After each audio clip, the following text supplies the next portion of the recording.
بسم اللہ الرحمن الرحیم۔ السلام علیکم دوستو، قیامت سے پہلے یاجوج ماجوج نکل پڑیں گے جن کو حضرت ذوالقرنین نے ایک غار میں قید کر کے رکھا ہے۔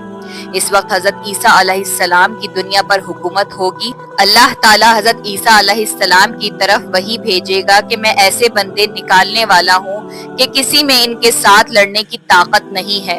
تم میرے خالص بندوں کو کوہ طور کی طرف لے جاؤ۔ جب حضرت عیسیٰ علیہ السلام سارے لوگوں کو کوہ طور پر لے جائیں گے، اس وقت یاجوج ماجوج نکل پڑیں گے۔ اللہ تعالیٰ کا ارشاد قرآن مجید میں یوں ہے، یہاں تک کہ جب کھولے جائیں گے یاجوج ماجوج اور وہ ہر بلندی سے ڈھلکتے ہوں گے۔ یہ لوگ یافس بن نوح علیہ السلام کی اولاد سے ہیں۔ یہ بالکل وحشی اور جنگلی ہیں جو بالکل جانوروں کی طرح رہتے ہیں۔ یہ لوگ اپنے غاروں سے نکل کر تمام کھیتیاں اور سبزیاں کھا جاتے تھے اور خشک چیزوں کو لاد کر لے جاتے تھے۔ لوگ ان سے بہت تنگ آ چکے تھے۔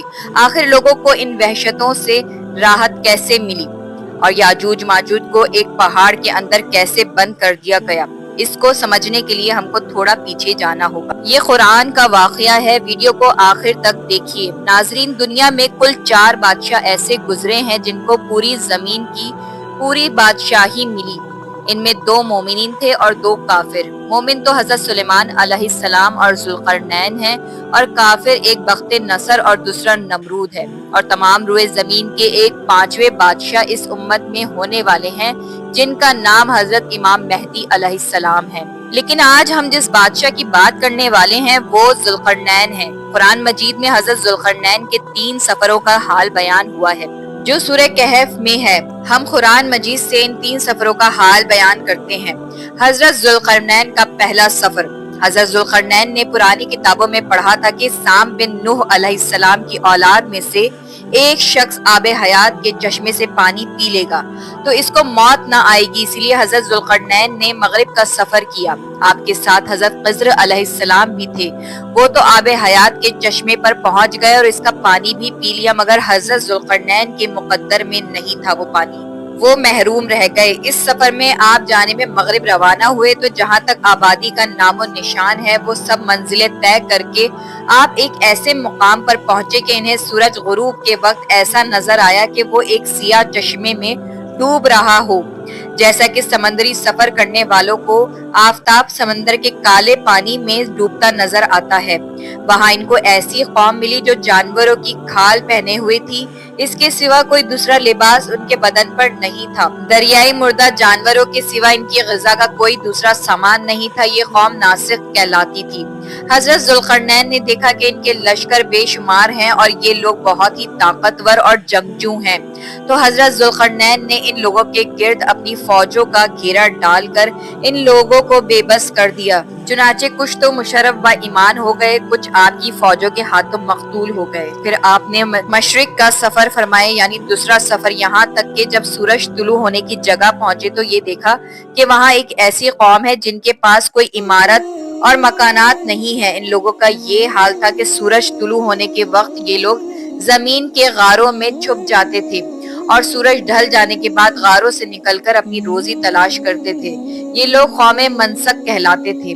حضرت ذوالقرنین نے ان لوگوں کے مقابلے میں بھی لشکر آرائی کی اور جو لوگ ایمان لائے ان کے ساتھ بہترین سلوک کیا اور جو لوگ کفر پر اڑے رہے ان کو تباہ کر دیا۔ پھر آپ نے شمال کی جانب تیسرا سفر فرمائے، یہاں تک کہ 2 پہاڑوں کے درمیان میں پہنچے۔ وہاں کی آبادی کی عجیب و غریب زبان تھی، ان لوگوں کے ساتھ اشاروں سے بمشکل بات چیت کی جا سکتی تھی۔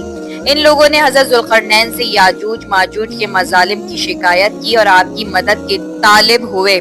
حضرت ذوالقرنین سے لوگوں نے فریاد کی کہ آپ ہمیں یاجوج ماجوج کے شر سے بچائیں، اور ان لوگوں نے ان کے عوض کچھ مال دینے کی بھی پیشکش کی۔ تو حضرت ذوالقرنین نے فرمایا کہ مجھے تمہارے مال کی ضرورت نہیں ہے، اللہ تعالیٰ نے مجھے سب کچھ دیا ہے، بس تم لوگ جسمانی محنت سے میری مدد کرو۔ چنانچہ آپ نے دونوں پہاڑوں کے درمیان بنیاد کھدوائی۔ جب پانی نکل آیا تو اس پر پگھلائے ہوئے تانبے کے گاڑے سے پتھر جمائے اور لوہے کے تختے نیچے اوپر چڑھ کر ان کے درمیان میں لکڑی اور کوئلہ بھروا دیا اور اس میں آگ لگوا دی۔ اس طرح یہ دیوار پہاڑ کی بلندی تک اونچی کر دی گئی اور دونوں پہاڑوں کے درمیان کوئی جگہ نہ چھوڑی گئی، اس طرح یہ دیوار مستحکم دیوار بن گئی۔ حدیث شریف میں ہے کہ یاجوج ماجوج روزانہ اس دیوار کو توڑتے ہیں اور دن بھر جب محنت کرتے کرتے توڑنے کے قریب ہو جاتے ہیں تو ان میں سے کوئی کہتا ہے کہ چلو باقی کو کل توڑ ڈالیں گے، اور جب دوسرے دن وہ آتے ہیں تو خدا کے حکم سے وہ دیوار پہلے سے بھی زیادہ مضبوط ہو جاتی ہے۔ جب اس دیوار کے ٹوٹنے کا وقت آئے گا تو ان میں سے کوئی کہے گا کہ اب چلو انشاءاللہ کل اس دیوار کو توڑ ڈالیں گے۔ ان لوگوں کے انشاءاللہ کہنے کی برکت اور اس کلمے کا یہ ثمرہ ہوگا کہ دوسرے دن دیوار ٹوٹ جائے گی، یہ قیامت قریب ہونے کا وقت ہوگا اور یہ لوگ نکل پڑیں گے اور ہر طرف پھیل جائیں گے اور زمین میں ہر طرف فتنہ و فساد اور قتل و غارت کریں گے۔ پھر وہ قتل و غارت کرتے ہوئے قدس کے پہاڑ قمر میں پہنچیں گے تو کہیں گے کہ ہم نے زمین والوں کا تو صفایا کر دیا، چلو آسمان والوں کو بھی مار ڈالیں۔ پھر وہ آسمان کی طرف تیر پھینکیں گے جن کو اللہ تعالیٰ خون آلود کر کے لوٹا دے گا، مگر مکہ اور مدینہ اور بیت المقدس ان تینوں شہروں میں یہ داخل نہ ہو سکیں گے۔ پھر حضرت عیسیٰ علیہ السلام کی دعا سے ان لوگوں کی گردنوں میں کیڑے پیدا ہو جائیں گے اور یہ سب ہلاک ہو جائیں گے۔ پھر اللہ تعالیٰ ایسے پرندے بھیجے گا، وہ پرندے ان لاشوں کو اٹھا کر ایسی جگہ پھینکیں گے جہاں اللہ تعالیٰ چاہے۔ پھر اللہ تعالیٰ ایک عالمگیر بارش برسائے گا جس سے زمین بالکل صاف ہو جائے گی۔ اس بارش کی وجہ سے زمین کی پیداوار میں بڑی ترقی ہوگی، یہاں تک کہ ایک انار ایک جماعت کے لیے کافی ہوگا۔